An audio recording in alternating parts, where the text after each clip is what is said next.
जय हिंद दोस्त। बता दूं कि इंडियन नेवी में एमआर और एसएसआर दो अलग अलग पदों पे भर्ती का नोटिफिकेशन जारी कर दिया गया है।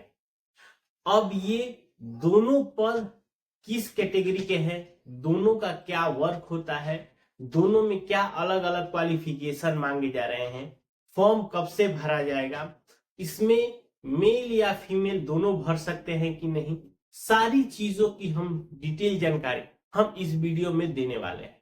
तो इस तरह की वीडियो पाने के लिए हमारे चैनल को जरूर सब्सक्राइब करें। देखिए, नेवी, एसएसआर और एमआर की वैकेंसी पहले देखे होंगे कि ये दोनों वैकेंसियां अलग अलग आती थी, एसएसआर का अलग, एमआर का, लेकिन इस बार जो वैकेंसी निकाली है दोनों का एक साथ निकाला है।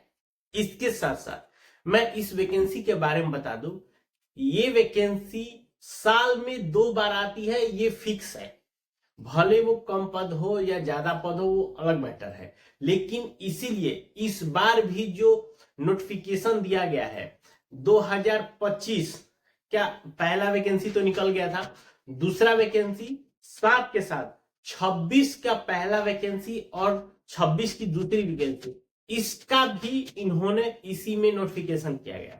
यानी कि अगर ये कह सकते हैं कि ये जो वैकेंसी है, जैसे अग्निवीर को क्या होता है कि 4 सालों के बाद उनको रिटायरमेंट होता है, तो अगर 4 साल बाद जब रिटायर हो जाएंगे तो कुछ पद खाली हो जाएगा, तो इसीलिए उस पद को भी पहले से ही ध्यान में रखते हुए इन्होंने 2026 के पहला और 2026 के दूसरा दोनों वैकेंसियों के इन्होंने वैकेंसी भी निकाल दी है। देखिए, पहला हम बात करते हैं एमआर की। एमआर के लिए मात्र केवल आपको 10वीं पास की जरूरत है। अगर ये कह सकते हैं कि जो भी बच्चा 10वीं पास है वो इस फॉर्म को डाल सकता है।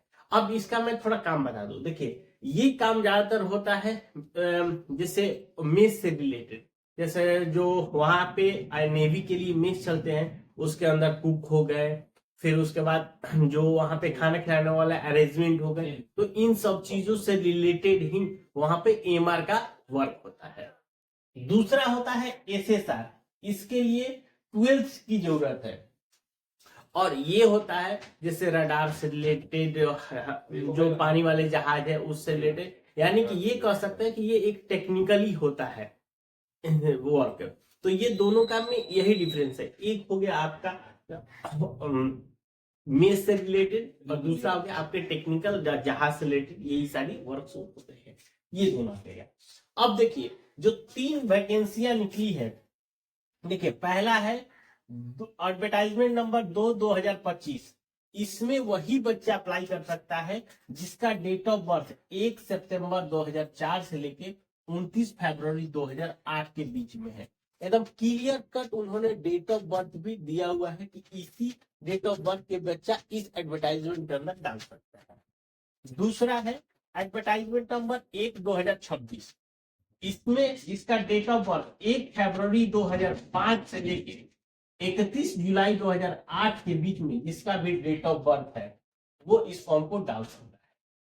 तीसरा है 2/2026, यानी कि 2026 की ये दूसरी वैकेंसी, उसका भी इन्होंने पहले से तैयारी कर दिया है। 1 जुलाई 2005 से बीच में 31 दिसंबर 2008 के बीच में जिसका भी डेट ऑफ बर्थ है वो इस फॉर्म को डाल सकता है। ये दोनों के लिए लागू है, एमआर के लिए भी लागू है और एसएसआर दोनों के लिए लागू है। अगर एक लाइन में कह सकते हैं तो इसमें जो एज होता है वो 17.5 से लेके 23 साल के बीच में ही ये होता है।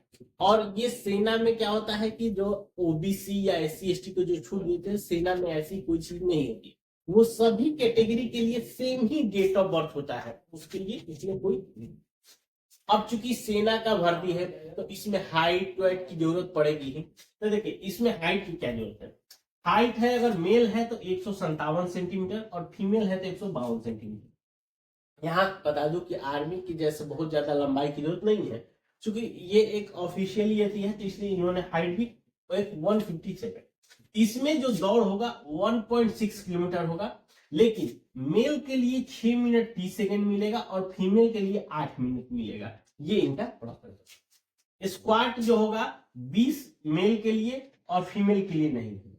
पुशअप भी होगा तो 12 मेल के लिए होगा और फीमेल के लिए नहीं है। सीटअप जो होगा मेल के लिए नहीं है और फीमेल के लिए 10 है। यानी यही आपका एग्जाम के बाद जो आपका फिजिकल पीटी पीएसटी होने वाला है वो यही चीजों को होगा।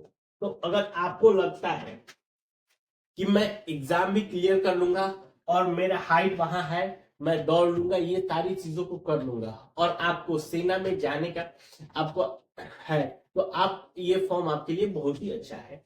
अब ये फॉर्म कब से शुरू हो रहा है, तो देखिए इस फॉर्म को भरने के लिए 29 मार्च से लेके 10 अप्रैल 2025 तक, यानी कि अगर ये कह सकते हैं कि आपके पास मात्र 13 दिन का समय है। ये फॉर्म जैसे और सब फॉर्म का था कि एक एक महीने भरे जाएंगे, वैसे नहीं होता है।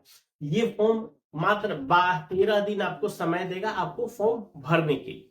इस फॉर्म में जो आपका चार्ज लगेगा 550 रुपए सभी के लिए, किसी भी कैटेगरी को। इसके साथ साथ आपका जीएसटी अलग से लगेगा, जीएसटी आपका अलग से लगेगा इस फॉर्म में। तो ये भी चीजें है। तो जो भी बच्चा अगर, और एक चीज बता दूं, ये आपका 4 साल वाले अग्निवीर वैकेंसी है, लेकिन अगर 4 साल बाद जब आप रिटायर करेंगे तो उस समय देखिए, एक तो आपका जो पीएफ कटेगा 5.02 लाख प्लस आपको सरकार अपने तरफ से 5.02 लाख अपने ऐड करके, यानी 10.04 लाख जब आप रिटायर करेंगे तो आपको उस समय ये सरकार आपको देगी। ये भी चीजों आपको क्लियर कर दिया है।